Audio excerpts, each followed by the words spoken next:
They have just gotten a very, very slight lead here. As you can see them off in the background, Brandon Dove, though, and Antal still neck and neck. Antal just chasing the tail lap after lap after lap. Unfortunately, hasn't really managed to get that time below the 1/5 of a second. But of course, I mean, how much closer can you get to the guy without just going straight up for the overtake? You'd have to be going side by side if you want to get any closer than that. So he's really just waiting for his opportunity here. But remember, Antal suffered heavily in the first race, and I know we keep bringing it up, but it means that he's not going to want to go for anything too crazy here. But Brandon Dove is the player to beat here. You beat him in this race, then suddenly you've got some real bragging rights here.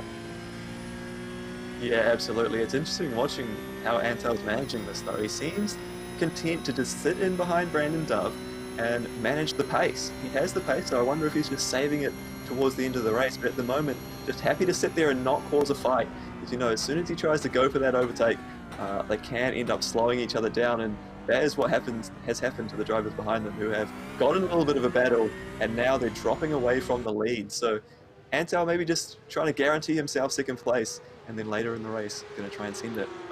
Yeah, I would have expected him to go for it early, but maybe he's learnt from the drivers he's had in week number 1 and decided to change up the strategy a little bit. Yeah, honestly, I reckon he's just content, right? He knows that, well, no one can mess this race up for me, except Brandon, or myself, I guess. Everyone else is just so far behind that there's no way anything they do is really going to affect him. So he could be happy with the second place, like you were saying. And, you know, Brandon Dove is going to be hard to beat. He had 2 very consistent results in week 1. So he is going to be quite hard to beat when you bombed the first 2 races. So, yeah, maybe second place is going to be good enough. But, yeah, oh, Michael Healy actually started to pull ahead over there in 3rd place as well. So, yeah, that battle back in the background is still going on. That's, oh, man, yeah, that's going to be a cool one, because you can see Matt Stevens could even start inching up there. And, yeah, you know, we talk about top 6 being important. That could be kind of that right there. But Brandon Dove, the man himself, leader of not just this race, but the championship so far. I wonder what he's thinking, right? Because, you know, we keep saying, what's Antal going to do? That's got to be on Brandon's mind the whole time as well. Mm-hmm. Yeah, there's a lot of pressure definitely leading this race and having a driver so close in behind you as well, particularly when you come off the back of having some dramas. We haven't seen the pole sitter lead from the start to the end like we are seeing here at the moment. Brandon doing everything he needs to do at the moment, but can he keep it up? Can he continue throughout the whole race, not make any mistakes? That's the question that Antal's asking right behind him. And questions being asked here from 8th to about 12th. Is this little fight going on? Nathan Anderson leading the pack. It's a big gap up to Ben Stewart, but everyone now looking for their gap to close here. Nathan Anderson was pretty keen to push past, and he's been rewarded for it. But Brad Jess and Timothy Vaughan, both ahead of him in the championship points. They don't want to let Nathan slip on by, because suddenly he could be stealing their spot. And so they could be looking to contest here. Hamish Cleland as well qualified pretty well, around about, I believe it was 6th, so having been pushed back here. He didn't get off the line so well with the grid start format. We saw Hamish actually drop down the order, having a bad start, but now starting to get back into things, into 11th, and he was putting the pressure on Timothy for a moment there, but one bad corner and that's all it takes to drop off, and that pressure is released. But on board, what can he do through the 2 Lesmos? Try and get momentum on the exit. Nice and tidy exit, hasn't gone too wide. That's the spot we talked about, potentially picking up incident points running too wide. But that's the thing, is if you use that wisely, maybe you save some incident points later in the race and deliberately go a little bit wide to carry the momentum onto a straight and try and make an overtake, because we see he wasn't able to carry much more momentum than Timothy at all. Yeah, and it's going to be very rough to catch up, because he's not quite getting the slipstream where he is. So that gap could get bigger and bigger, and he may lose his opportunity to go for any further positions. Whereas Timothy Vaughan, Brad, Jason, and Nathan Anderson, all potentials there for that battle. Hamish, he's just close enough to continue contesting, but I've got to worry, you know, he needs the slipstream here. He's also got, who is that? Nicholas Lowndes now kind of on his tail too. almost close enough for a slipstream of his own. But speaking of that, what do we got going on here? Brad Jessen looking to make a play here on Nathan Anderson, and it's going to be in turn one. Is he going to go side by side? He don't think he's going to contest it too hard here, but just on his tail, Timothy Vaughan as well. Oh, they all kind of want it, but no one wants to pull the trigger, Matt. Oh, Brad was trying to go for it there, but Nathan wasn't having any of it and just broke so late, went deep into the corner to make sure he held onto the position. We saw the early charge from Nathan, and I wonder if that's just coming back and swinging back the other way now, as he's having to defend. Just maybe was so aggressive on those tires early on. It's just worn a little bit more than the rest of them, or maybe just doesn't have the momentum anymore. But Brad applying the pressure and then all of a sudden having to defend himself as Timothy's right there. This train of cars, they're all going to be getting the slipstream as well, so they'll all be sort of similar pace down the straight, and seeing some of them just go for those moves, pull out, try and time it just right to get that extra position. And remembering the points format, every position is one extra point, so every position counts just as much as the next, and they'll be fighting hard for every single spot. Man, and Nathan, we've seen, to get to this position, he had to be quite an offensive driver, but look at his defensive play as well. He's been blocking everyone's opportunities to overtake him, forcing them to fight amongst themselves, sure, but no one can really challenge him. And, I just want to shout out, Ben Stewart there as well, really starting to lead just well ahead, not quite catching up to his own next challenge, but you can see him basically having a lovely Sunday drive kind of on his own, which you don't normally see unless you are up there in pole position, and even Brandon Dove is not getting that. Continuing to see Nathan having to defend, but having a look now at this battle further up the field, Ewan Baker up to 4th position, so he's just managed to make a move on a Dylan, and Michael Healy just pulling away a little bit there as well as they start to battle. But 4 cars in this battle, or 3 cars as Michael Healy pulls away a little bit, because Matt Stevens is tucked on the back and wants to get amongst it by the looks. We're getting towards the end of the race as well, so getting down to the wire, they want to start moving forward if they can, claim every single spot. Taking a look at Dylan Jordan, another one of the Kiwi Sim Racing drivers. A whole bunch of them on the grid tonight, and it's great to see. They've got the awesome liveries from all the different cars. They've got those silver fern liveries, but with alternate colors between the different drivers, which is great for us to be able to try and keep track of them. Yeah, I get a little bit of variety there as well to look lovely together. Always love a little bit of coordination like that one.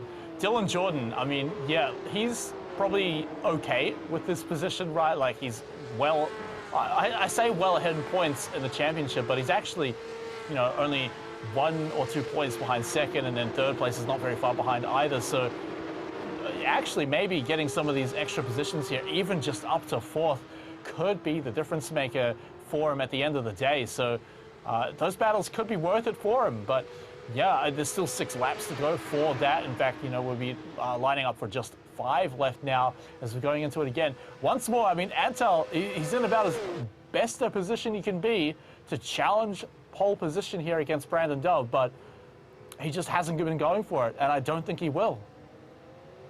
No, it feels like we're just waiting for him to strike. It feels like he's just picking his opportunity, and I wonder if his thinking here, we talked about whether he's thinking about not wanting to battle and just wanting to pull away from the drivers behind, but also if he does make a move and he does overtake, he's not going to have any slipstream. So maybe this is just a strategy play that he wants to do it at the last minute, and then not give Brandon any opportunity to try and come back and make an overtake and battle for that lead. So yeah, it really just feels like we're waiting for Antal to make the move, and we keep coming back and watching this. They've stayed line astern, but this could happen at any moment, so it's hard to look away. It's also hard to look away because the 2 of these guys so neck and neck on setting such good lap times here. Antal helped along, of course, by the slipstream, but Brandon Dove setting a great time in qualifying, Antal as well, slotting in very high on qualifying. He would have been stoked about that one after the last week's races. So, and as you can see, it's been rewarded here. So, picked as one of the favorites for good reason, as you guys can see, despite being so far down in the leaderboard.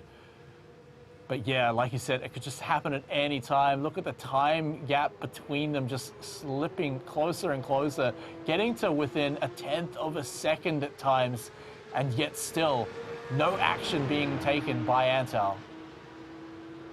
I think Brandon's mirror is going to be getting a lot of action throughout this race. He's had to be keeping an eye behind him this whole time, because look how close Antal is. He really could go for the inside, but it seems like Brandon is aware that Antal isn't going to send it because he keeps taking the racing line. He's not trying to defend the inside. They're just both equally pulling away from the pack, and it almost feels like just working together and happy to stay in position at the moment. But surely it's a matter of time. It's an extra point in the championship. It's a race win. All the bragging rights, surely you've got to go for it at some point. Yeah, we need the Game of Thrones style betrayal, right, where he just full on sends it. You know, Brandon Dove's like, you know, oh, I thought we had a deal, I thought we had something good going on, but Antal pulls it out and just, I mean, he needs to do it at some point, right? There's only 5 laps to go, and yet, again, like we just never going to know it. But that's also the case for Brandon, right?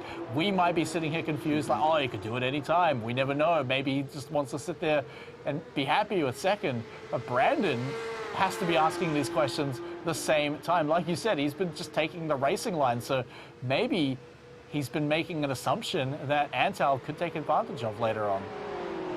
Yeah, it's almost like Antal's set him up, fold him in, made him feel secure about taking that racing line, and that's going to leave an inside line at any moment potentially that Antal could try and go for with that extra slipstream. He just needs to line up a good exit out of one of the corners.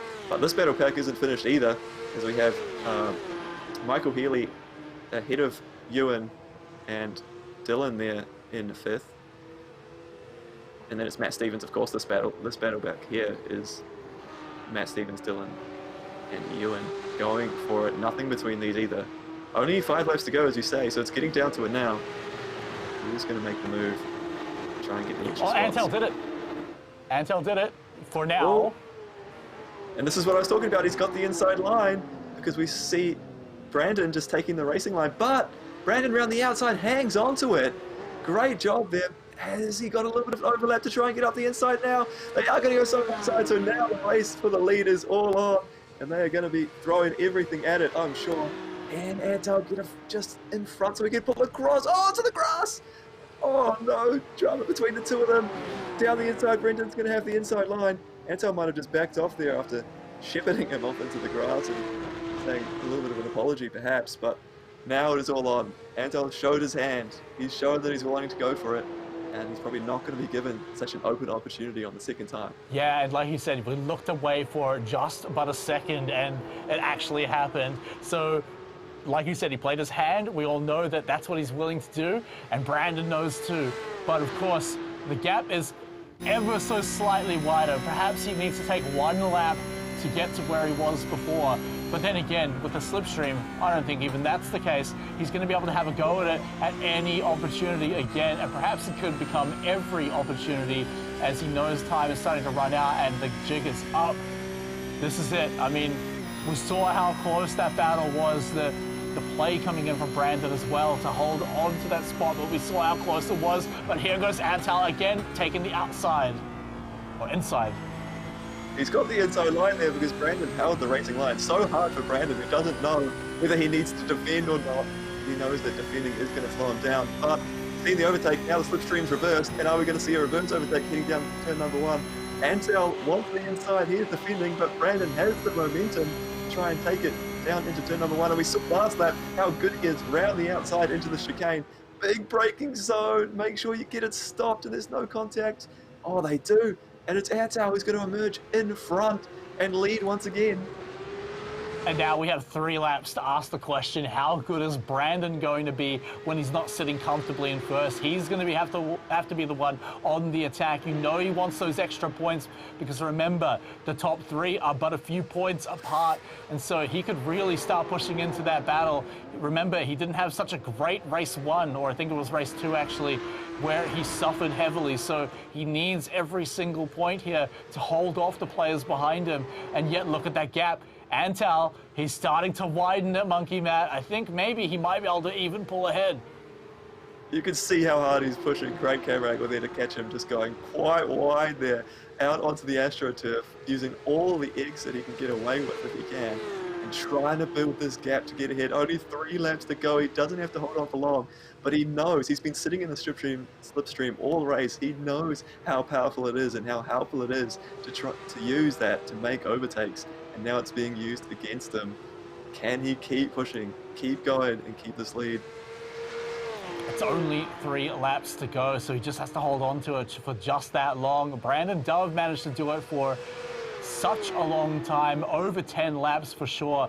So for Antal, it's only a few to go. Can he hold on to it is going to be the real question for the rest of the race. And short of a big crash, Matt, I think we might even have a photo finish here, because remember, the slipstream, it is also here at the end of the lap. So yeah, Brandon doesn't have the gap closed just yet, but with 2 laps to go, he might have just enough space to do it. He may even have a go at it here again on turn 1 into the chicane. I think no, he's going to break off early, back off just a little bit here, and look at how close these two are. It really will be a photo finish if it keeps up like this. We saw, it was great to be on board just there. We saw how much the slipstream helped down the straight. Brandon just showing the nose down the inside. Antal instantly went to cover it off and having to defend here. So now they're really going to have to work for it. For whoever comes out on top is going to have done a great job to get to that position, because this battle is all on and there is nothing between them. It is going to go right down to the wire. Just these 2 races, no one else to mess things up, no one else to shove them around. It's all about them and how well they can handle the battle, how well they can handle the slipstream. How can Antal play defensively? Brandon Dove has done a spectacular job so far. Antal finally biting down, but now he's going to try and force him away. Brandon Dove getting that slipstream downhill just ever so slightly. Not going to happen here, but it has to happen somewhere, Matt, because only 2 laps left and we're almost through this current one. It's all going to come down to that last one. He'll get the slipstream here. He'll get it at the end of the lap as well. It may just be turn 1 will be the last real opportunity for it. You can see he's showing the nose down the inside every time. Antal's having to defend every single time, and that should just set up Brandon for a nice exit here. Oh, as he gets a little bit loose, these cars are going to be tricky to drive through this phase of the race. Of course, they've been weighing down those tires the whole time. The cars are lighter with less fuel, but it is Brandon with a little bit of advantage. He's got the speed down the straight. Antal again is going to have to defend the inside, but this could be it. He's got plenty of momentum to take it around the outside. Braking zone, this is going to be crucial in the brakes. How can they manage it side by side? Or Antal managed to get in front and cover him off. Nothing between them. Is there going to be another chance in this lap? It might be towards the end of the lap. Brandon's going to have to try and set him up again. Antal doing a good job to defend at the moment. And I suspect this is exactly why he was sitting in the second for so long. He knew that as soon as he made that pass, the battle was going to be all go. Again, he's going to have to defend the inside. Cover the middle of the track, just placing his car where he needs to place it to make sure there's no space for Brandon, no opportunity to sneak through. I mean, Antal just knows the defensive plays. He had to watch it for over 10 laps as he was chasing down this position he's in now. So he knows exactly what he can do to defend. And yeah, a little bit wide for Brandon there. Is it going to cost him there? Because that slipstream has been in play the entire time, and it could come right down to the very end of the lap. It could come down to it right even here. He might even have another go at it here as he's going side by side on the inside. Is it going to be a contest here? Antal is just not going to let him by again. Oh, nothing between it. And I wonder if Brandon just has a couple of incident points to play with, because he ran really wide on the exit to try and get the run. Worked out for him, and now he's got another run. He's having to work around the outside. He just hasn't been able to do it so far. Pushing Antal right to the inside of the corner. It's the final corner of the race. They're touching between them. The crossback, Cameron to get it. No, he might spin. Oh, he's lost it there. Antal's held on and surely going to cross the line down to the last corner. Oh, and that ever so slight contact as well could have been disastrous for either of them, but the gap is good enough, the recovery good enough for Brandon Dove. Antal will come out on top, but Brandon Dove will hold on to that second spot. Behind them, Michael Healy, a solid, healthy third, and Dylan Jordan pulling ahead in that battle for fourth place. Ewan Baker and Matt Stevens coming up just behind, with Ewan Baker slamming onto that fifth spot as well. Matt Stevens also racing on his own for quite a long time, getting into that one too. Ben Stewart as well on his own for a lot too. Really, really great performance there. A great battle in that first and second place. Wow, I really didn't think we were going to get it, but we got it right in the end there, Matt. The last 3 laps. What a tale to tell.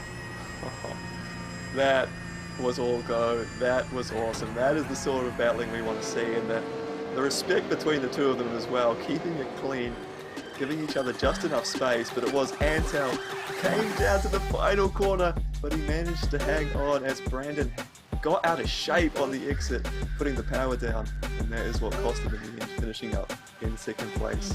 And then Michael Healy doing a good job in third. Dylan and Ewan we saw in that were having a battle as well for fourth and fifth. Matt Stevens holding on to sixth. And further down the order, Nathan in the ninth position, so he managed to hold on as he came through the field from quite a long way back. Yeah, and it kind of falls apart from there as well, as that middle of the pack kind of tailed off by Timothy Vaughan there. It gets a little bit wider in the gaps there, as most of the players after that didn't fare so well trying to catch on up, but it was a little bit too far back, and yet they can get their own points there by overtaking each other. And unfortunately, a few races not quite finishing that one there, but a great one here in Monza here for just our first track of the night, Matt. I wonder if we're going to see even more. We finally got to see Antal really show us all what he's truly made of and actually make it count for the points. Do you predict it to happen again, or do you predict maybe a few other players to be up there as well as we move to track 2? Yeah, well, track 2 is a little bit different, of course. We're heading to Imola, so there could be a bit of a switch up in the order like we saw last week. All these drivers, of course, want to be at the top, and it's just so close between them. I couldn't call. I don't think anyone's going to carry the momentum. Well, you have a few minutes to think about it, guys, because we got a break coming up, and when we return, we will be heading to Imola to see if the racing will be just as hard.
This is the world's premier online racing simulation.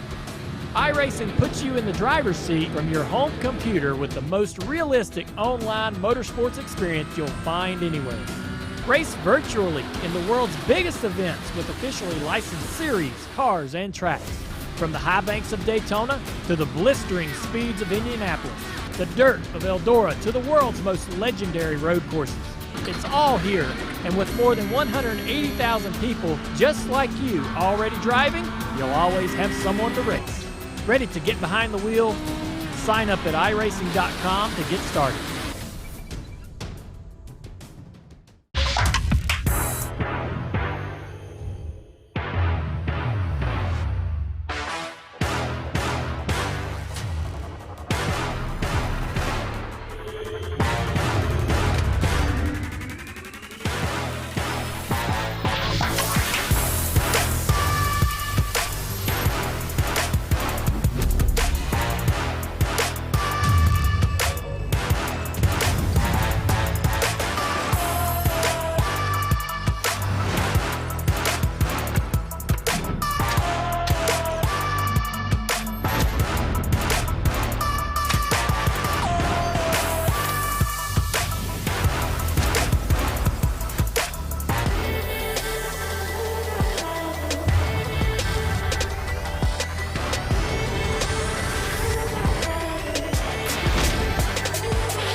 My world is my storytelling. My world is diverse. Our world. My world is astrophysics. It's always been a dream of mine. I don't know what my career pathway will be. I approach architecture from the point of view of my culture. I want to contribute to my people. It's a way I can give back. I want to change the perception of engineers. I want to take my tohu home when I graduate. Right now, it's about me. And this is my chapter.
Kia ora everyone, and welcome back to the Samsung iRacing NZ Cup. We've just hit the track on Monza, and man, we had a very, very tight battle for the majority of the race, Monkey Matt, but it really heated up in the last few laps.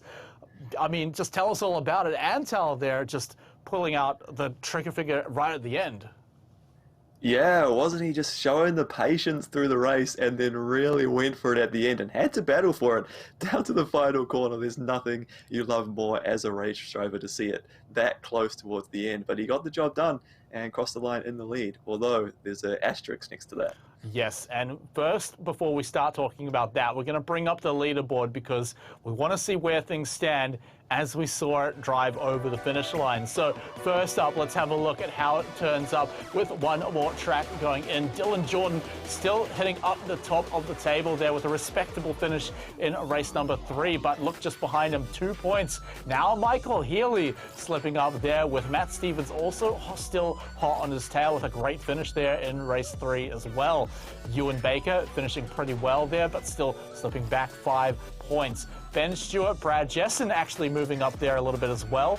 But Brandon Dove, he went from 13th now up to 7th with that finish. We don't see Antal here in the top 12, but I imagine he has pushed up even further as well, Matt. So we'll push on forward here to see where he went up. Yep, he's all the way up. Now to 16th. As you guys can see, he didn't do too well in race 1 and 2, but that first place looking pretty good. But Matt, let's talk about that asterisk, as you said, because the race is currently under review for a penalty there between those two front runners. Yeah, post-race investigation going on for those lead two that were battling it out so close. So we do have live stewards here watching the races, and if drama doesn't fall that they need to review after the race, they'll do that as well, which is pretty cool to have in an iRacing series here for the NZ Cup. But it does mean there is a question mark about whether those front two did actually get the full points and finished first and second.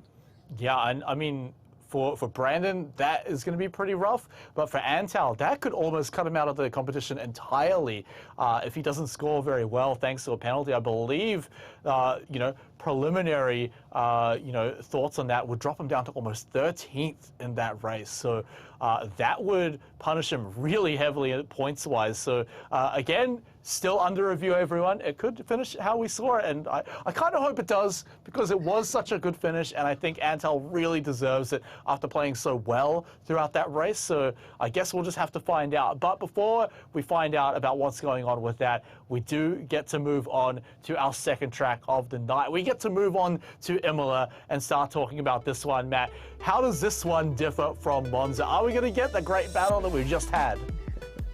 I certainly hope we'll still get a great battle, but it is a little bit different in terms of the characteristics. We don't have such a high-speed circuit here at Imola. There are a lot more tight and twisty corners and chicanes for these drivers to manage, and that could end up shaking things out a little bit different at the front of the field.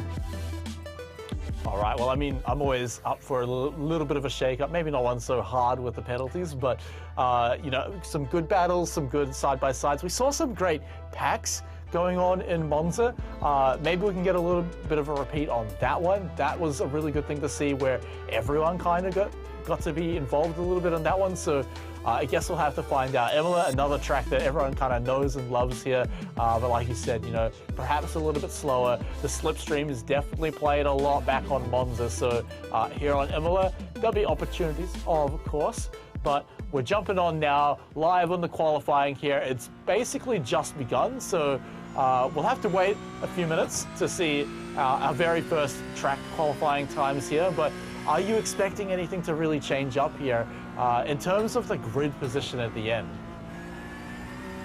Yeah, I think we're starting to see those regular names at the front of the field sort of battling it out, but as I say, this is a little bit of a different circuit, so we might see, you know, some drivers being up or down a few positions to what they were previously, and it is again another quite long lap as well, so they'll have to manage that and make sure they get a time in. Nathan, we saw in the last race, right down the order, so you don't want to be in that sort of situation. He was only able to get up to, I believe it was 9th in the end, so even with his pace in the race, you do need to be starting towards that top half of the field. Yeah, and you know, you got to ask the question, what does it look like if Nathan qualifies higher than that? You know, put him in the top 5. Is he up there battling against Antal and Brandon, or at least, you know, pushing past Matt Stevens, right? So I'd be keen to see how Nathan ends his qualifying lap here, because, yeah, like you said, you know, a very aggressive driver, but knows how to play the defense too. Held on to his position at the leader of the pack, around that 9th place spot, and held on to it very well. So that's one I'm keen to see. Another one I want to see how well he positions has got to be Ben Stewart, right? Like, he pulled ahead of the pack, couldn't quite catch up to the next pack, so got to drive on his own for quite some time. But if he gets put in a rough spot during qualifying, is that going to be bad for him? But if he gets, again, you know, flip that on its head. If he gets in the top 5, is he the one also challenging up there? I wonder, because I've got my eyes on him in this race. Yeah, definitely one to keep an eye on, but there's so many drivers that can be in that top battle, and it's hard to keep track of. We're looking at Dylan Jordan at the moment, of course, one of the top names out there racing for Kiwi Sim Racing. We see a lot of Kiwi Sim Racing drivers on the grid, which is awesome. Some of these drivers as well actually competed in a Kiwi Sim Racing series that also was using the Porsche in iRacing, so they've had a little bit of a practice, but whether that gives them much of an advantage is now we're in the second round of the season. Everyone's had plenty of time to practice and prepare for these races now, so that's how we're seeing it so competitive at the top of the field. As we look at Ewan Baker, again, Kiwi Sim Racing, the alternate colours there in the blue, looking lovely. He's trying to charge through the field and tucked in all 3 of these guys in a row, so I wonder if there's a little bit of a slipstream factor, particularly down this front straight here, heading down into turn number 1. This is the longest straight on the circuit, and of course that big braking zone, well, not big braking zone, but big passing opportunity into turn number 1 when it comes to the race. All right, well, we'll get our first times coming on in here. Ewan Baker doing pretty well already up in that first place. Sets the fastest time and immediately goes off track on the next lap. No, he's done. He's done his job. Like, I mean, I think that happened back in Monza, right? Is that Brandon actually set a very fast time and no one beat it for the rest of qualifying. So, you know, who knows? You know, maybe Ewan does hold on to that spot. Of course, most drivers have not actually finished their qualifying yet, so we'll have to wait and see if that does get overtaken. You know, we're still to see the likes of, actually, no, Antal has got his time locked in, but Brad Jessen still not dropping the time yet. Brandon still yet to throw his one up there too. So, you know, anyone could jump in there and overtake all the way up to first. Plenty of fast drivers still yet to lock in a time. Yeah, I'm loving these onboard shots actually. We're on board Brad now. You can see the elevation change throughout the circuit. That's going to be one of the key differences here between Monza, which is really flat circuit, but here at Imola, a lot of up and down, and that can affect so much about heading into the corner, heading through the corner. It might give you more or less grip depending on the angle of things was head downhill into the final corner, hard braking zone to get right, heading downhill like that. Sorry, the final 2 corners. And yeah, that's something that new that they have to manage versus the previous race. Well, look, as long as it gives them more overtake opportunities, I am all for it. Yeah, no, that looks like it's going to be a juicy final 2 corners there with the elevation change, like you said. Very skill testing for them as well. Brad Jessen locking in his time. How did he go? Don't see him very far. Oh, no, there he is. He's down there in 12th. Yeah, he'll be looking to get a little bit better than that. Like we said, you know, he was also a great front runner, like very high up there in the championship points as well. So I feel like 12 is not going to be good enough for him. He wants to get a better grid position than that one for sure. Still 9 minutes, so still plenty of time for these guys to get a few more times locked in here. Antal as well, you know, another one pushed all the way down now to 10th. And, you know, he may have qualified really well on Monza, but he would, oh, now, yeah, pushed down even further. But he also had the same thing happen last week as well, where he qualified pretty high up early and then got shoved down. I think he was 2nd at one point, shoved down to 8th. So it could be happening again here, but he definitely wants to be setting a better time than that. Someone who has set a good time, Dylan, has jumped up into 2nd place, one of the top qualifiers so far. So he's on quick pace here in the first half of the qualifying session, as we saw some of those previous shots showed the drivers going into the pits. They're going to get fresh tyres, come out with fresh tyres and try and go as fast as they can. Gives you a little bit of an advantage keeping with those fresh tyres versus staying out for the whole session. So all these drivers are aware of that. They have practiced qualifying as well as the races, so they know all the tricks and trying to make the most of it. Try and get as many quick laps as they can out there. And definitely going to have your eyes on Michael Healy again too, right? Like, he pushed up in the leaderboard, so he's looking like another strong contender to make, you know, even the first place spot if he can catch up. Remember, the top 3 are within, I believe it was 4 points of each other. So that's 4 positions, with every position in every race being worth a single point. So every little bit is going to count here. And with the competition he's racing against, it is going to have to be, you know, pole position finishes here. And then you'll also have Brandon Dove catching up pretty significantly if he continues to place well, as he did in that race there. Of course, that is all still pending that penalty investigation, which could shake things up just a little bit there, at least pushing some potential competition down the track a little bit. But for now, the consistent drivers are looking good. But on the flip side of that, Antal, there he is. He's gotten a much better time this time. But Brandon Dove immediately overtakes it. Brandon with the quick lap there, so that is good. 2 tenths up the road from Ewan Baker's earlier time.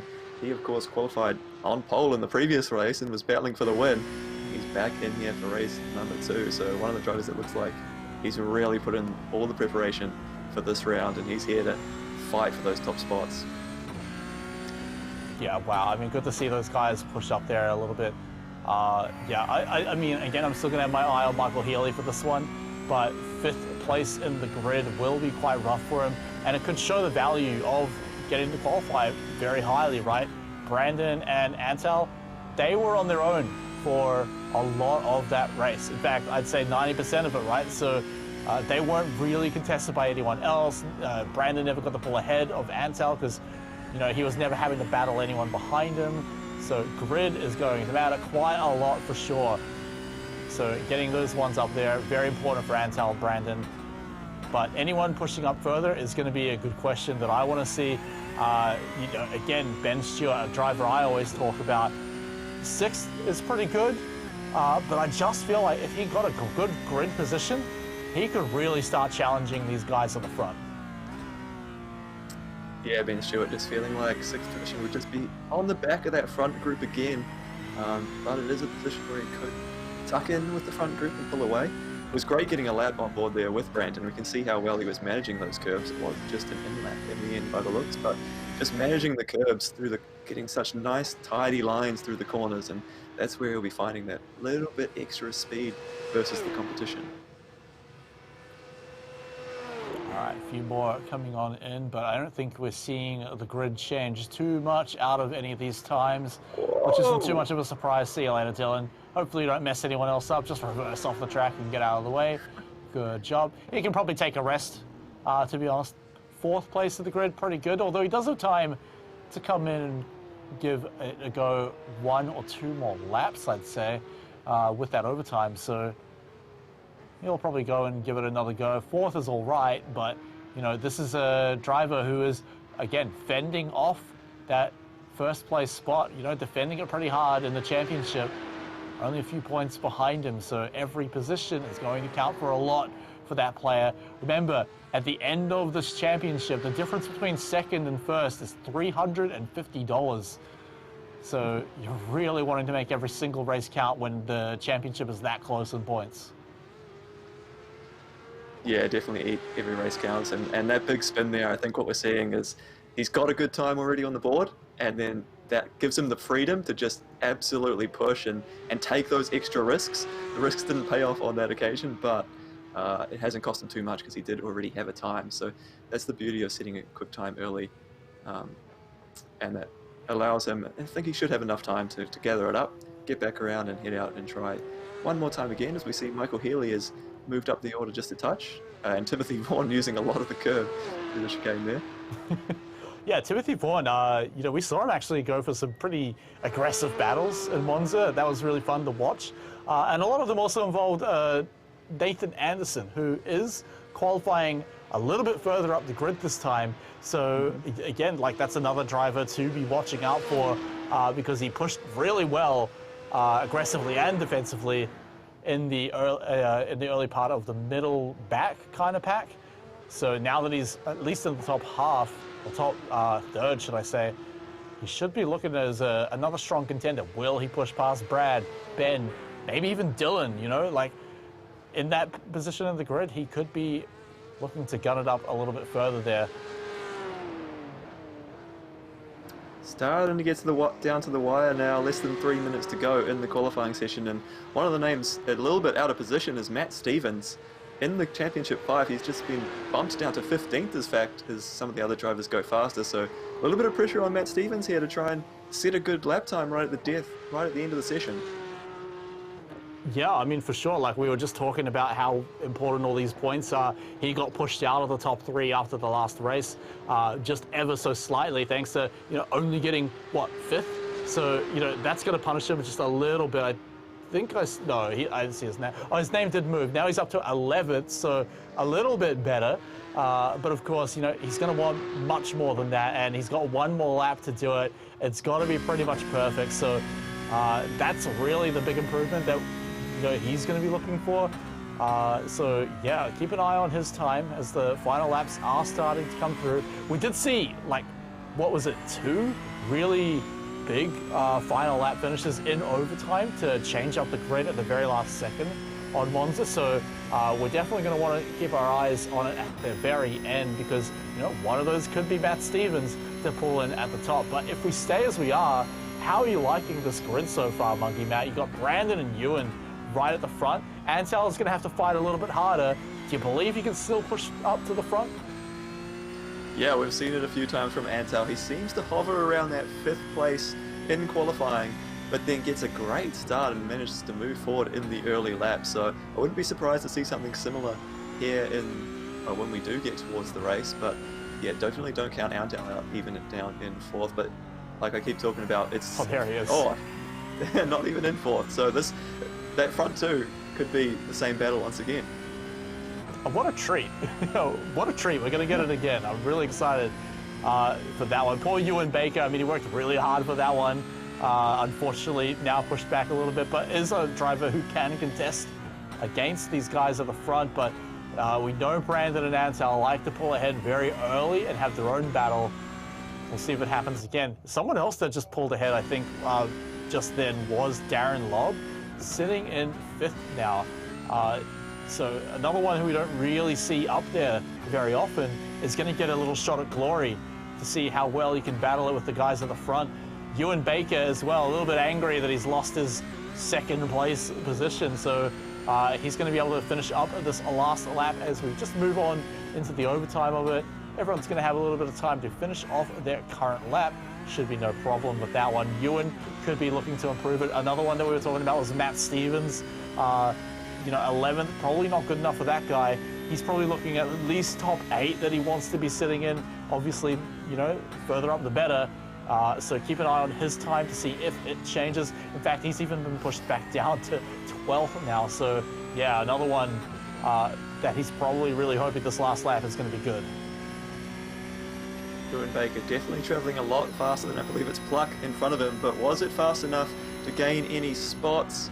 Crosses the line and I think he did improve. I'm not sure he gained any positions there. He improved, but look at how close he is to Antal as well. Less than 100 milliseconds. Painful, but sometimes that's just the way it goes. Matt Stevens, I don't believe he's either not finished his lap or he has not improved it. And that would be the end of that for his improvements. So there we go. We can check out the complete concrete results here. As we know, Brandon and Antal sitting up there in first and second. Ewan Baker ever so slightly behind. Could have stolen it away, but didn't manage to get it done. Michael Healy, another front runner who's moved up in championship points, will be there in fourth. Darren Lobb, a bit of a wild card there in the front 5. Nathan Anderson in P6. I'm keen to see him push forward there with the guys at the front. Dylan Jordan as well, the front runner for the championship, up there in top 8. And then looking down the track, the big surprise, of course, is the one we talked about, Matt Stevens, who, at the last second, must have pushed down again to 13th, which is, again, pretty rough for that guy. So he's going to have to fight pretty hard to really contest with the guys at the front, Matt.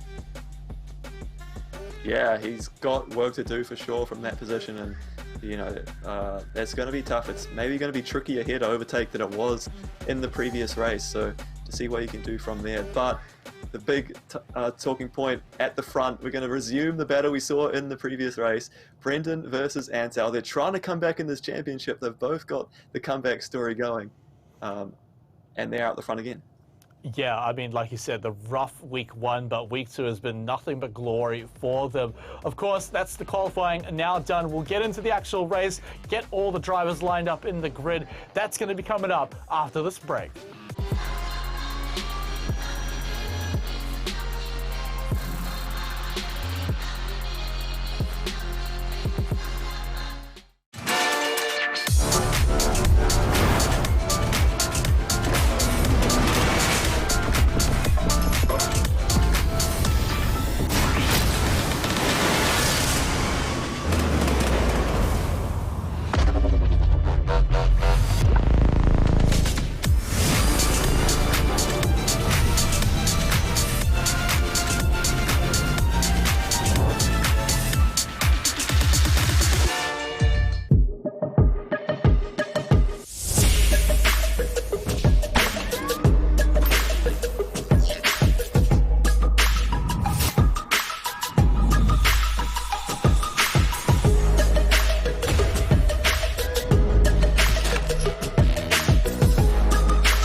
This is the world's premier online racing simulation. iRacing puts you in the driver's seat from your home computer with the most realistic online motorsports experience you'll find anywhere. Race virtually in the world's biggest events with officially licensed series, cars, and tracks. From the high banks of Daytona to the blistering speeds of Indianapolis, the dirt of Eldora to the world's most legendary road courses. It's all here, and with more than 180,000 people just like you already driving, you'll always have someone to race. Ready to get behind the wheel? Sign up at iRacing.com to get started.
My world is my storytelling. My world is diverse. Our world. My world is astrophysics.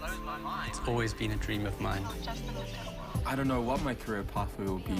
I approach architecture from the point of view of my culture. I want to contribute to my people. It's a way I can give back. I want to change the perception of engineers. I want to take my tohu home when I graduate. Right now, it's about me. And this is my chapter.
Welcome back, everyone, to the Samsung iRacing NZ Cup. I'm here at the Samsung Odyssey Arc Action Station with all the drivers' stats live as they are updated. And man, we've had a great qualifying session here on Imola. A bit of a repeat from Monza, where we're going to have another battle between Brandon Dove and Antal in first and second, respectively.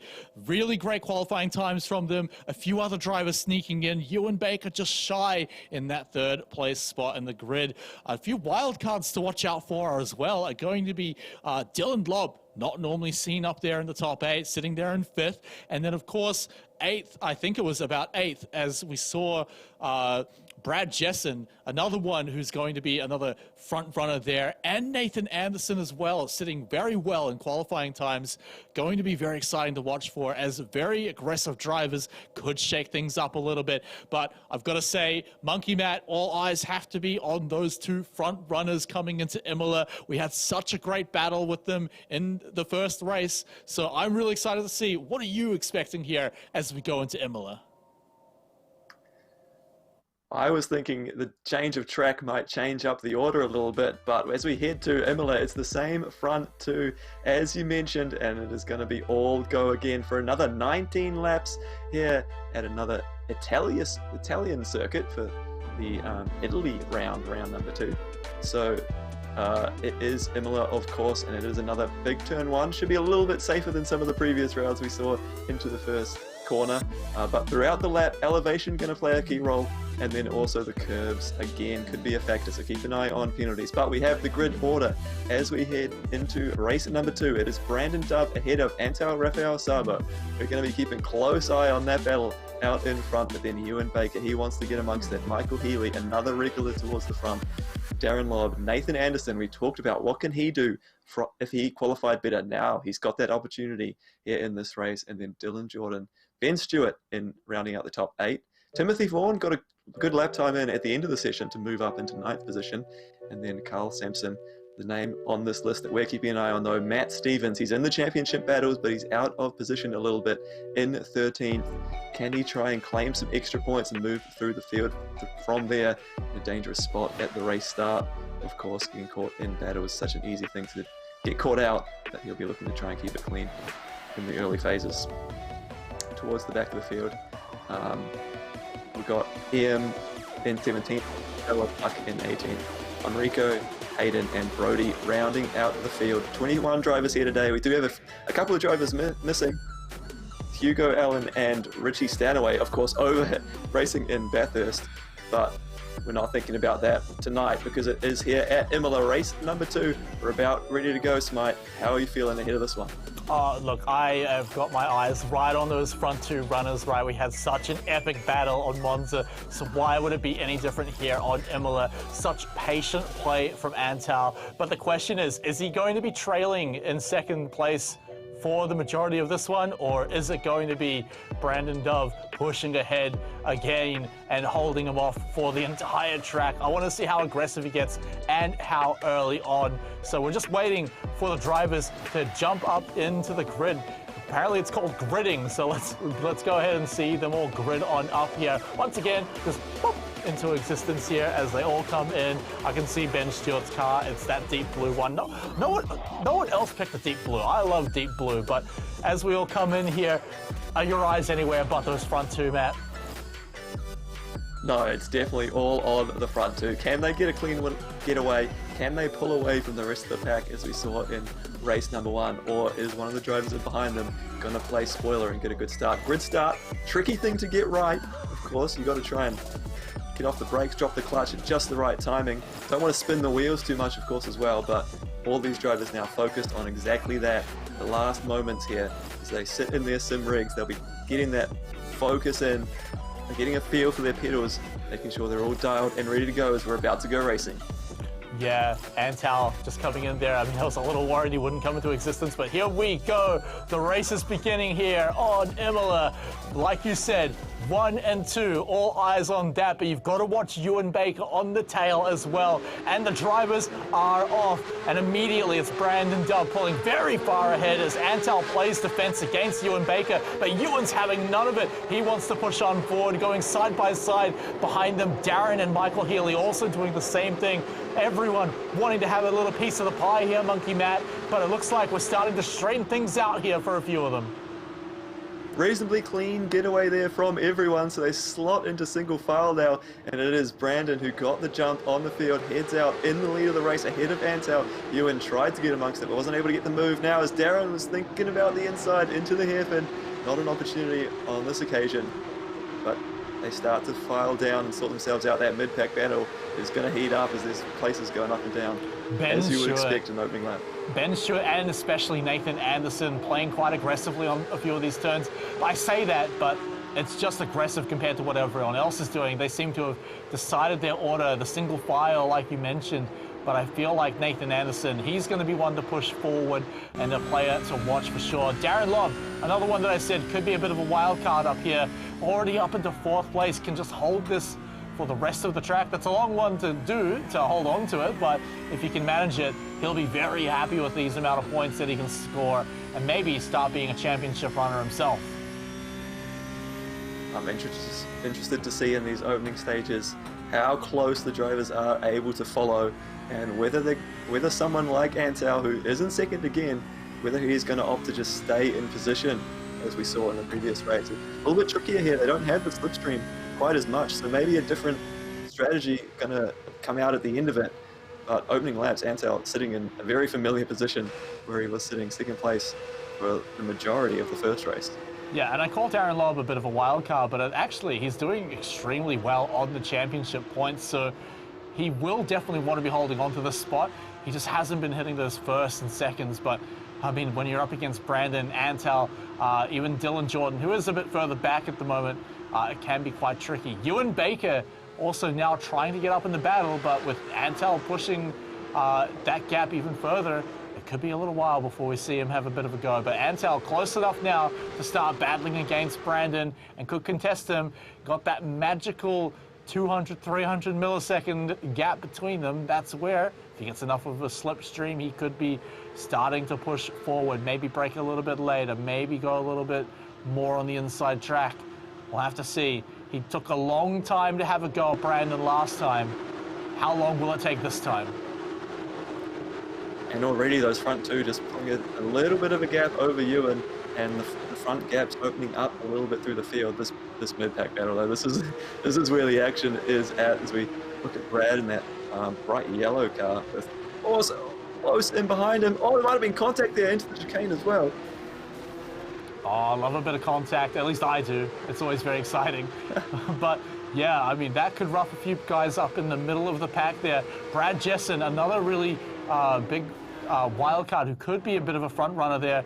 Oh, a little bit of smoke up there, but yeah, watching this guy up in 13th at the moment, he's going to want to try and push forward just a little bit further there. I mean, he's got the opportunity here now on a bit of the straight, could steal away a little bit of that slipstream if he was just a little bit closer there and could contest, but no, it might take one lap to get that gap closed to really start going into that. As we saw Ansel's fastest lap pop up as well, so... Oh, too much curve. Brad. Oh, he's gone round. Brad has lost it. It looks like he didn't affect anyone else too hard. Perhaps maybe a little extra braking, but Brad all the way down to last place. He is going to be gutted after that one. Any chance of pushing up forward, all gone down the drain. So now all eyes are going to be on everyone in front of him. Timothy Vaughan actually as well must have had a bit of a snag too, sitting all the way at the very back there. Oh, as another driver actually had a bit of a crash, so he's actually third last now. But Timothy Vaughan was doing pretty well on the points before. Not going to be doing so well unless he can push forward quite a lot of places here. Yeah, disappointment for him. He's been consistently having good races really up until this point. So that's the first time he's come unstuck and dropped towards the back of the field. He's still in the... Oh, there's more dramas as we're seeing this track challenging the drivers a bit more than the previous one. And who is this? Enrique off the road this time. Yeah, well, Brad will be happy about that. At least he can get another position back on the board. Timothy Vaughan has pushed up a little bit, but mostly thanks to other drivers just going wide off the track into the grass.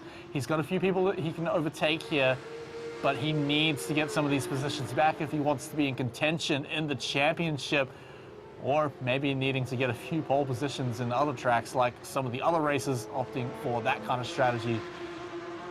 Hayden Kirk as well. Yeah, no, he's been further down a little bit for a while now.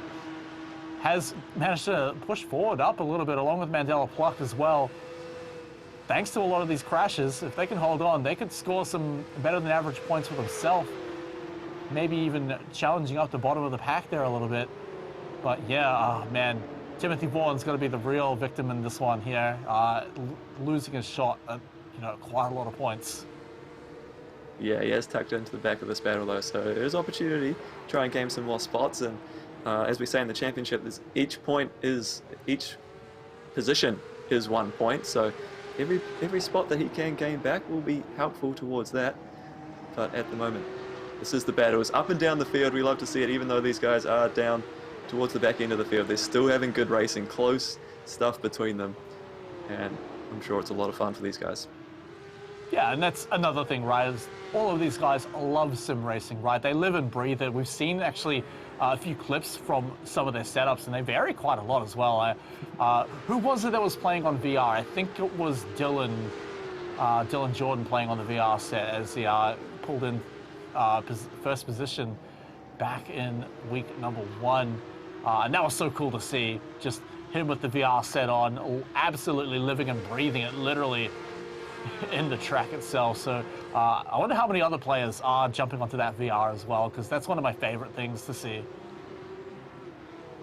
Yeah, VR, very cool. The similarities now, the merging of worlds between the real racing and the virtual, you definitely see, that's that extra step that's getting even closer to being in the real thing. A few of these drivers actually have gone and made the jump from sim racing to the real racing stuff as well. So the likes of Hugo, who I mentioned earlier, has headed off to Bathurst racing in the Toyota 86s. He used sim racing to sort of hone his craft, to learn how to drive on the limit, and then has transferred that into racing the real world and now going over and competing in these awesome series and getting top results as well. So yeah, definitely equipment is part of that. But just the driver ability, you can make it work on various equipment as well. It's not just about who has the best setup, for sure. It's also a hell of a lot cheaper than a real racing setup, right? So, I mean, look, if you want to get into it, hey, it could be a real pathway. Speaking of pathways, though, Nathan Anderson, he's having his one blocked by Matt Stevens, who's overtaken him and actually pushed forward from his grid position. So Matt, he's doing very well for himself with what he was given after qualifying. Nathan Anderson, not going to be happy about this one, but this is where he can really test himself, right? Because he didn't really He got to lead his own pack, but he didn't really get to challenge anyone further after that gap. Now, though, he's got some real drivers that he can really start to contest with, but as you can see, that gap is just getting slightly bigger and bigger. And if he's not careful, Matt Stevens is going to pull all the way ahead of him, and he'll lose that chance at getting a little battle himself. Nathan did the job in the qualifying session. We talked about what could he do if he had a better qualifying. Qualified in 6th, but unfortunately he hasn't gone his way so far in the race. Early lap, now down to 9th, and it's the opposite story for Matt Stevens. Had a bad qualifying down in 13th. He's already moved all the way up into 8th, so he is a great charge forward, and we'll be looking to continue that throughout the race and could really recover this one. It looked like it could be, a lot of points lost in the championship. Yeah, although now Nathan closing the gap, it means Matt is going to have to battle against Nathan for quite some time now, unless he can really start to pull ahead, because we know Nathan is an aggressive driver. He will take those opportunities that a lot of other drivers won't really go for, and you can see him maybe even, he's testing the waters. He's seeing what Matt Stevens is going to leave open for him, and you can see he was in position to jump in that inside track just if he had enough space. Matt closed the door just in time, but Nathan's always looking. Yeah, he is lurking there, applying all of the pressure. You can see the beautiful MRP livery on the side of his car. MRP Sim Racing is the team he's driving for, and he's putting all sorts of pressure on the Crim Insurance car. Matt Stevens in front of him, and just keeps showing his nose. He's letting him know that he is right behind and lurking. Any opportunity, Nathan's ready to pounce, and he's going to go for it. Yeah, he keeps looking. He keeps seeing what he can get away with. Matt Stevens, he has to be careful on it, because there is a slight gap between him and Darren Lobb, who has also fallen down the pack just a little bit after the grid. Ben Stewart actually causing that as well. The question is, will Ben get to contest against Dylan? That's a little further up the pack, though, as we keep our eyes on Matt Stevens. Every turn is an opportunity for Nathan to poke his nose in and give it a go. And getting a bit of slipstream here on some of the slightly longer straights here. In fact, this one right here, just before turn 1, is going to be one of the best opportunities for him to catch up. Nathan going to maybe try his luck a little bit. You can see him, he's looking for the gap that's been open for him. He goes on the inside and actually pulls ahead here. Will he be able to hold on to it? Yes, he will. Nathan, aggressiveness does pay off sometimes. Yeah, good move down to turn number 1 there. Got the inside line, and I wonder if Matt in front of him was just thinking that he was just showing the nose again. He's showed the nose so many times, but this time he actually goes for the move, gets it done down the inside, and a good clean move. Using all the road through the corner as well. As now Matt's under pressure again. And the next car on the line, it's Robert Henry. Yeah, it just never ends. There's one more driver. It's like the Hydra. He cut off one head, there's 2 more to go. Robert Henry, will he be able to push off just as much contest as Nathan Anderson was able to do here? So Matt Stevens, while he tries to retake the spot he lost, still has to deal with this guy behind him as well. It's really not a position I envy for a player who is under this kind of stress. Remember, he's been doing pretty well. He's up there in championship points, but if he starts slipping like this, it could be where he falls out of contention for that top 6, for that prize money. So he needs to keep his cool here, but he still needs to push even further up. 9th, I don't think is going to cut it for someone like Matt Stevens. He wants to go higher. Absolutely. And we're keeping an eye on this mid-pack battle, because that is where the action is. But at the front of the field, it's still Antal tucked up behind Brandon as they slightly pull away from Ewan Baker in 3rd. So those two, it's almost a carbon copy of race number 1 so far. We're on lap number 8 now of 19, so we're reaching the halfway point. There's still nothing between the leaders. Yeah, big difference though is 3rd, 4th, and 5th are a little bit further apart from each other, so that battle isn't really that likely to happen. Perhaps Dylan Jordan can contest against Michael Healy, but we'll probably see that as Dylan looks to close the gap just a little bit here. Darren, now just over a second behind his next contest, which is going to be Ben Stewart. So I wonder if Nathan Anderson starts to push up. He is over 2 seconds behind, but once he gets on Darren's tail, that could be the next challenge for him. But Ben Stewart as well, I feel like this is just such a consistent racer who holds gaps like this extremely well. But when he gets someone on his tail, challenging him at every turn, that's where Ben really gets tested, I think, or at least we're yet to see him tested like that tonight. Yeah, absolutely. As we're sort of reaching a calmer middle phase of the race, as things start to spread out a little bit more. This is the difference with this tight, more twisty circuit than we had in race number one. Race number one, of course, that slipstream, able to keep those battles close between them. But moving towards the front, you can see Ewan Baker on his own a little bit and just able to get his head down and try and focus on his own lap time to try and catch up to these front two, because these front two have put on a show tonight. They have been dominant. They have come prepared to recover from the previous race. It is once again Antal closing in on the back with the slipstream, heading down into turn number one. Is he going to think about the move, or is he just going to tuck in?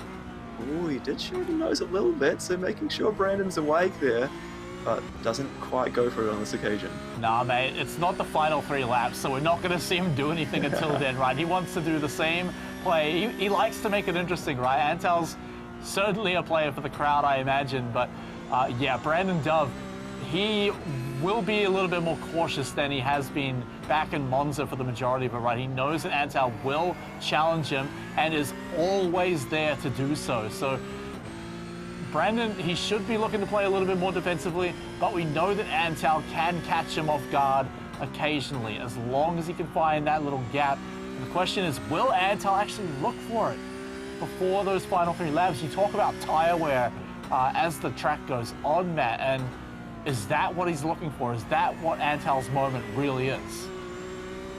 Yeah, I think that could have been a factor, maybe more so in the previous race, where he could have taken it a little bit easier through the corners and just caught up on the straight, but he's going to have to work for it here. There's not quite as many straights that, you know, he can get that time back if he wants to take it easy through the corners. So potentially being tucked up behind another car in front could cost him actually more tire, whereas he has that dirty air through the corners and might just be sliding a little bit more. But I do suspect he is, you know, he's thinking about that. He's aware of it. He's a wise player. He knows all these different factors that are going to come into it, and he's going to be applying all that skill now to thinking about how he can take the lead, how he can take the win. As towards the end of the race, he knows that it only needs to be on the last lap to take the win. And you've got to think about the pressure for Brandon as well, who managed to, you know, do pretty well back in Monza. Oh no, again, look at how close this is getting. Antal really pushing the limits there, and Brandon playing defensively very well. But you can just tell, like, the moment that door opens, the moment there's an opportunity, Antal will strike. Yeah, Antal, a driver who's quite familiar with close racing like that. He's raced in the SsangYong Youth Series previously and done really well in that as well. That's a series where they bang doors a lot, they're bump drafting and all the rest of it. So he knows how to race close with other cars, and he's showing it so far tonight. And wise to it as well, just tucking in behind, waiting for an opportunity. And again, it feels like we're in that holding pattern, waiting for Antal to strike. Another one where we could see someone strike is Dylan Jordan here. He's tailing Michael Healy, who we've been watching, and he is a little bit further behind, but, you know, if he can just shave off that lap time, we know Dylan can do it. He's qualified pretty well, pretty consistently.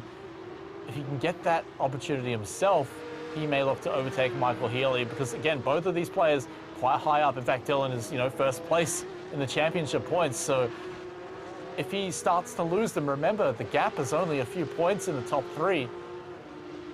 That's where Michael Healy could start to pull ahead, start, you know, actually contesting not just second, but maybe even the first place spot of the championship in total. Because you think about who's ahead of him, right? Oh, bit close. Who was that? Michael going a little bit wide there. So you talk about this battle being close. It's going to just got a lot closer now. And does Dylan have a good run on the straight to try and get him down into turn number 1? This is going to be the best place to try and do it, but is he close enough? That mistake could cost Michael dearly. He's going to defend into turn number 1 though. Round the long way, Dylan goes deep into the brakes, but defending the inside, holds the position for the time being and bounces over those curbs. But again, now you can see that that opportunity is there. It has given Ben Stewart behind just a little bit more airtime to be able to catch up and maybe start thinking about his own moves. It'll take a few laps to catch up, or maybe a few more mistakes from Dylan or even Michael, to maybe close that gap. Yeah, you can see Ben is just so quite close here. He could actually start pushing up a little bit. Darren, not all that far behind either. But yeah, it's going to be Dylan, who knows that he actually needs these points if he wants to hold on to that first place spot. I was just saying before, right? Look at who's ahead of him. Ewan Baker, yeah, he's contesting pretty highly. But Antal, Brandon, they're going to take some. Oh, Michael Healy straight into Dylan Jordan as well. Dylan, I think he might have missed the braking point or something there, because he just did not look like he was slowing down as fast as the car in front and just clipped the back of Michael. That is big drama, because we talk about these two drivers being big names in the championship as well, and both now can have damage, I suspect, and also just dropping down the order. Michael there in 8th position. Didn't see where Dylan rejoined, but I think he was further down still. Yeah, all the way down at 11th there for Dylan Jordan. Devastating for these two drivers. I was literally right in the middle of talking about how important it was for them to get these points. And oh no, Ewan Baker is going to be loving this, right? He is up there in the championship points. He knows this could actually put him well ahead, and oh no, that's a pit as well. Oh no, what a painful one for those two. Ben Stewart, he's going to be happy with that, of course. Darren Lobb too. I believe he's sitting around 4th or 5th in championship points after our 3rd track. So again, he places well here. With those two drivers dropping so far down the track, he could actually be starting to contest that top 3 as well. Yeah, that just really fell in the lap of Ben Stewart there a bit, didn't it? With the drivers in front going off the track. He looked like he was catching up and was about to contest, and then off the road they did. Big contact there, and I suspect we might see an investigation of that one, because it looked like one driver just not quite getting it right through the corner, taking the other one out, unfortunately. But the race goes on. These gaps now open up. See who can put Yeah, but as we look down at the split times, the real gap is really just Antal and Brandon in 1st and 2nd. Antal still not pulling the trigger just yet. Ewan Baker far too far away to really contest them. He's just going to hold on to his position in 3rd. Same kind of deal with Ben Stewart as well. And then even arguably Darren Lobb as well, who's just under 2 seconds behind. But yeah, it's these two right here. We saw this all through Monza, and we're going to see it all through Imola again. Down the straight, grabbing that slipstream. Antal, he's going to have a go at it, but it's going to be on the outside. I don't think he's really going to be able to pull ahead here, but man, he is really testing the waters. He knows if that door is open, he will take it. This is something we're seeing a little bit differently from the previous race, where Brandon was just taking the racing line. This time around, he's having to defend, hold the inside line to hold off Antal, and Antal just trying to do everything he can to try and find a gap. Is it going to be down the inside? Not on this occasion, but the battle is on. It feels like it started early here. 6 laps to go, and this is some back and forth already going. Yeah, and again, look at how much room they have. 3 seconds towards Ewan. They can afford to make mistakes. In particular, Antal can afford to make mistakes here, pushing a little bit wide if he needs to. He can go a little bit risky to try and challenge what Brandon wants to do, because they've got that gap behind them. He won't necessarily sacrifice 3rd. A little bit of air time there, Antal, but look at this. He's going to try it. Oh, that was dicey, Matt. That was. We saw Brandon make a little bit of a mistake. He ran a little bit wide, had a slow exit. Antal thought it was his chance. He looked like he wanted to switch to the inside at the last second, but he scared us in commentary. I think he scared himself there, because he backed off. He got so close to the back of Brandon cars. They could have both spun around there so easily. But they live to fight another day, and now Antal's going to have to take another half a lap or so. He's going to have to close that gap back up. So it has just opened. But Antal on the charge. He's on the hunt. And I think this battling is slowing them down a little bit, because Ewan Baker, he's not too far away in the background. Yeah, I've been he could watching. still come into this. Yeah, his gap time has been shaving off just slightly, ever so slightly, but he's never getting that slipstream as well, which he would oh so dearly love to have. But if Antal keeps going for these challenges, yeah, you're absolutely right. Ewan Baker could start coming up to challenge. We still have 5 laps for that opportunity. Side by side now. Antal going to be on the outside, briefly overtakes first. So close. He does start to pull ahead here. Can Brandon get the momentum on the inside track? Side by side. It's going to be another one on the outside for Brandon. And it's Antal to pull ahead. He's trying but to a cross little back. wide. And Antal's Brandon crosses through on the middle and actually pulls ahead. Wow, back and forth we go, Monkey Matt. That was awesome to see, the crossbacks being used there, just taking wide lines to get the position back after losing it.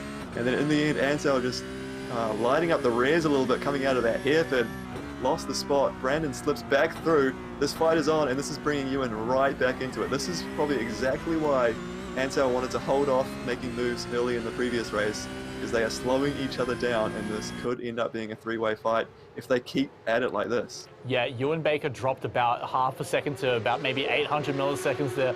And so he is going to be stoked with that. One more like that, he's in slipstream range, and then he's in the battle as well. Like I said, 5 laps, it's not much, but it's certainly doable, especially with someone as hungry as Antal.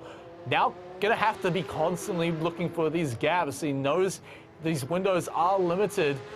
And Brandon has been playing a lot more defensively, like you've been saying, going on the defensive lines, not just taking the driver lines here. Slipstream, it's going to give Antal yet another go here. We know they always battle along here. Antal always gives it a go, and it looks like this will be no different. Oh, he wants the inside line, but there's no space down there. Almost contact again. Around the outside, can he get it done? No. Oh, bouncing over the curves. There's nothing between these two. This is cracking racing. I'm enjoying this so much, watching this, and they are giving each other just enough room, but no more than is required. Where's the next opportunity going to be? He's going to try and get a good run out of this corner, maybe down into the hairpin.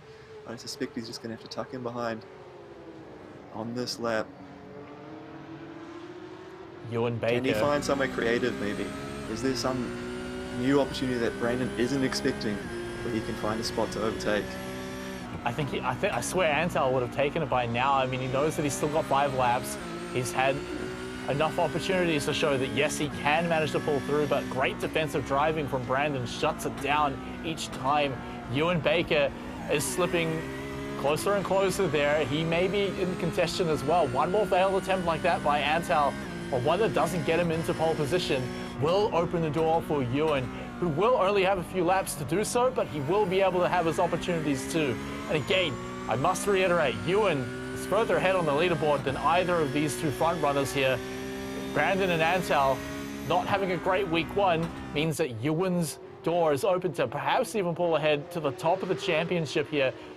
3rd place might even be enough to do that alone, but 1st or 2nd would certainly secure it.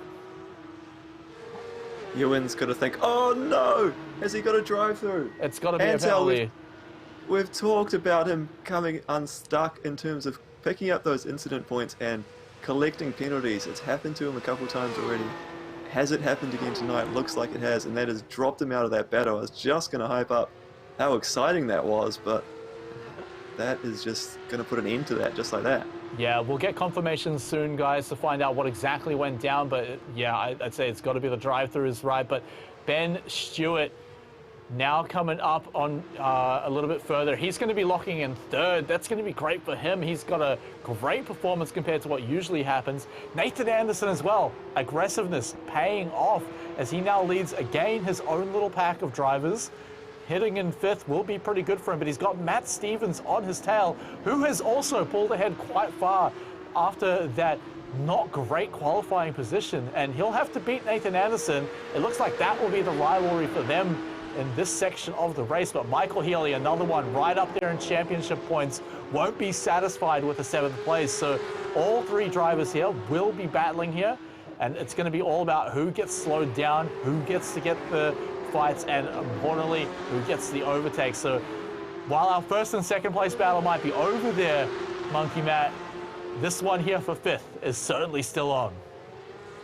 It still is, and a few laps to go, we could see the drivers further up catching each other as well, but this one is the one we're keeping an eye on because there is nothing between them, and in the championship they're battling each other as well, so these points crucial to try and get that little advantage as we're reaching the halfway point of the championship. So crucial to try and make those moves where you can and hold position where you can, because looking at Matt Stevens, Michael Healy, is all over him. Michael Healy now on the slipstream here. Again, none of these drivers want to settle for 6th or 7th, even 5th arguably. But now you can see it's Matt Stevens pulling ahead of Nathan Anderson. Who's going to be on the outside here? Looks like he's going to try and sneak in, maybe a little bit past, but no one's leaving the door open for Michael Healy either.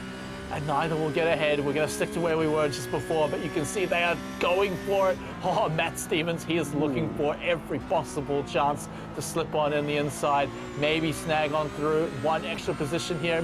Will he do it here on this turn? No, he's going to brake a little bit early, play it safe, but you only have a few more laps, so playing it safe might not cut it.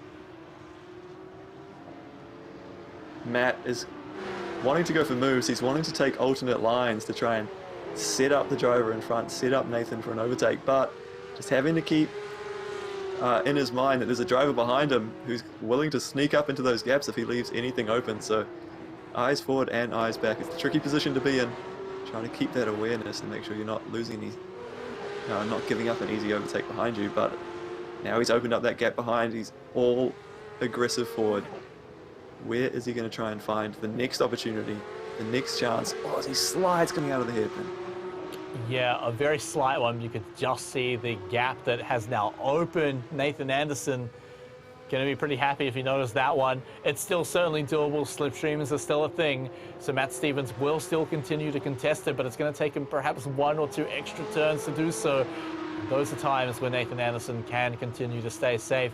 Nathan, he's proven to be a very good defensive driver here in these positions. Against Matt Stevens, though, that's the real question. Matt has definitely proven himself pretty well up in the front 3 to 4 races. But here, Nathan seems to be shutting him out. Another go at it here as we come into where the last battle began. He's still looking for it, but again, Nathan is giving him nothing. He's got a good run. Can he find the space? Gonna have to do it the hard way around the outside.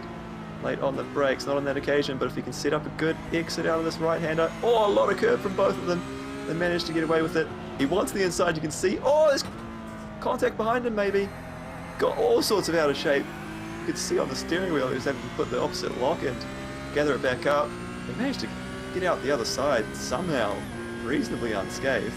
And they'll carry on, keep fighting. Time running out in this race though, to try and get that overtake done.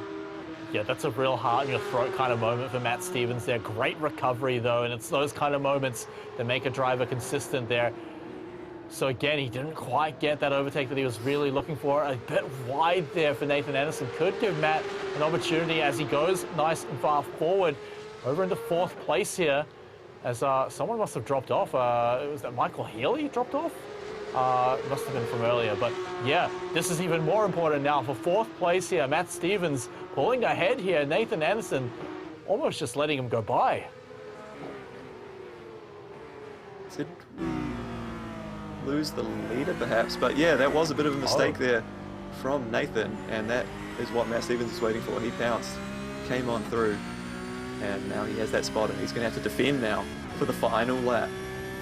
All right, well, perhaps another bug with a leader position, but perhaps not. But Ewan Baker, he'll be happy with that one. But we still have this battle here, which is still very exciting. Matt Stevens, Nathan Anderson, side by side here, but cannot stay that way for too long as we come into another few turns, and he still pulls far ahead. Matt Stevens actually widening the gap, but man, is the player behind them hungry. Michael Healy catching up and now wanting to get into this battle himself. Another driver who is not happy with where his position is going to be. He wants to get in there, especially if Dylan did indeed disconnect or have to hit, then Michael Healy could pull into 4th of all places, but it's going to have to be on the final lap here.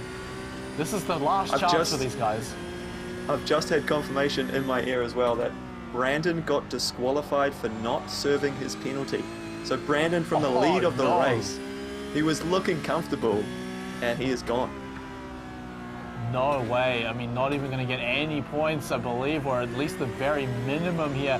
We'll get to that when we get to it, though. Ewan Baker will be stoked with that one. Nathan Anderson, though, means he can go and snag a 4th if Matt Stevens lets him by. He had the front position for so long, but now he's going to have to go back to his aggressive driving. We've seen him do both play styles, but look, just right on the tail, about to give him a love tap as well. Gonna go for it here on the outside track, gonna try and go for it the hard way, but no, it's too much. Matt Stevens is gonna have to be on the inside here. He's gonna have to try and get it done side by side again. Michael Healy right on the tail, but Matt Stevens is the one to pull ahead, and it looks like that should be the order for it. No way to pull ahead there. Michael Healy in 6th, Nathan Anderson 5th, and Matt Stevens there getting the 4th out of it.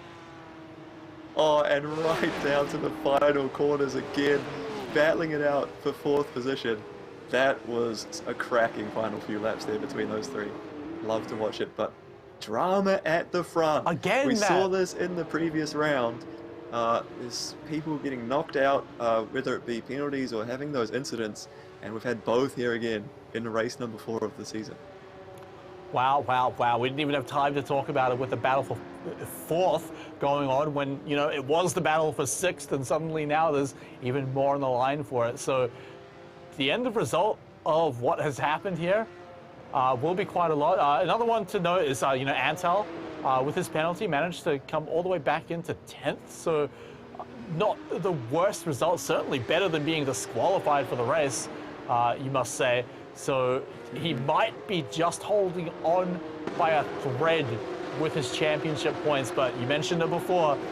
This is the halfway mark for the championship, Monkey Matt, which means, well, these guys are going to be, I mean, Antal needs to pull in top 3 for the next every race, I'd say, if he wants to get into even the top 6. But here it is, the final positions. Ewan Baker holding a steady 3rd for most of the race, but getting in that 1st. Ben Stewart actually getting a 2nd place. He's going to be stoked for that one. And Darren Lobb, too, consistent driver, 3rd. But then, of course, that battle for 4th was won by Matt Stevens. Going down the pack just a little bit here. Timothy Vaughan, unfortunately, 11th. Yeah, a bit rough for him on that one there. Good recovery, though, from that early incident. Yeah. We saw him towards the back of the pack, so to get up to 11th, he sort of avoided any dramas after that early incident. Hamish in behind him, and then Brad. And Michael Healy as well. I believe that was 17th. Must have had a penalty of his own, pushed even further back along the line there. So a bit of a recovery. But there he is, your winner, Ewan Baker, pulling in at the end there after a bit of drama at the front, but you can't say the guy didn't deserve it. He was about to give it a bit of a go after their battles as well. So, you know, he could have pulled ahead legit anyway. So Ewan Baker absolutely deserving the win there on Imola. So, I mean, Monkey Matt, we had it all. We had, you know, the same battle between Brandon and, of course, Antal, but penalties, they came back. You know, we thought they were done for from week number 1. And, you know, we haven't even talked about what happened on Monza. I'm not even sure if we got confirmation on those penalties. But, Matt, I think we can find out exactly how it all went down by taking a look at the leaderboard here, how the championship points have added up. Dylan Jordan, still in 1st place, but that's a 3-way tie. Unbelievable how close it is. I'm still trying to unpack what happened at the end of that race there, because it was all go. But Dylan Jordan, Michael, and Matt Stevens in a 3-way tie at the halfway point of the championship. And Ewan Baker picking up his 1st win so far, and he is only 2 points behind as well. So this is all go, and I'm loving how close it is. Ben Stewart as well has shot up. You know, he didn't do too well in race 1 of week 1, but these 2 positions have done so well for him, especially that 2nd place, shooting him very far on up. Going further down, you know, Nathan Anderson doing pretty well. Tim Vaughan shooting up a little bit. But here's the second half where things get interesting, right? Antal, he's moved up a little bit again. Even that 10th place finish has done better for him for his average points. But then looking further down, right, everyone down in this half of the leaderboard has stayed roughly the same. So, yeah, okay for Antal, but we've seen what the guy can race like. We know his skill level. He does not want to be in that second half of the leaderboard. But let's talk about the top, Monkey Matt. Top 3, 1st position, 3-way tie. It doesn't get any better. That is absolutely awesome. I'm so looking forward to seeing how that continues through the final 4 races now, because, like you say, nothing between them. And these races can go so back and forth. Like, we can't call who's going to end up on top. Yeah, and we brag on about it all the time. You know, 1 point, it could mean all the difference. look at where we are right now. 1 point would literally put you in first place. So every driver now, especially those top 3, arguably top 5, where the point difference is so minimal, are going to be looking at just every single position. So Monkey Matt, I mean, look, I want to get your final thoughts on this, but maybe give me your favorite thoughts, because there was way too much to think about in those 2 races. The favorite part is definitely the fact that they came down to the final battle. We saw some great side-by-side action throughout it, and then down to those final corners in both races for different positions. So cool to see. Yeah, honestly, if it's any better next week, I think we're going to be in for a real treat. So guys, that is it for all of us here today at the Samsung iRacing NZ Championship. And we got to give a big shout out, of course, to Samsung with their beautiful Odyssey Arc action station as well, for helping us put this all on. Couldn't be possible without them. But Matt, I'm going to see you next week, and everyone at home, I'm going to see you next week, because we are halfway done and we've still got 2 more weeks to go.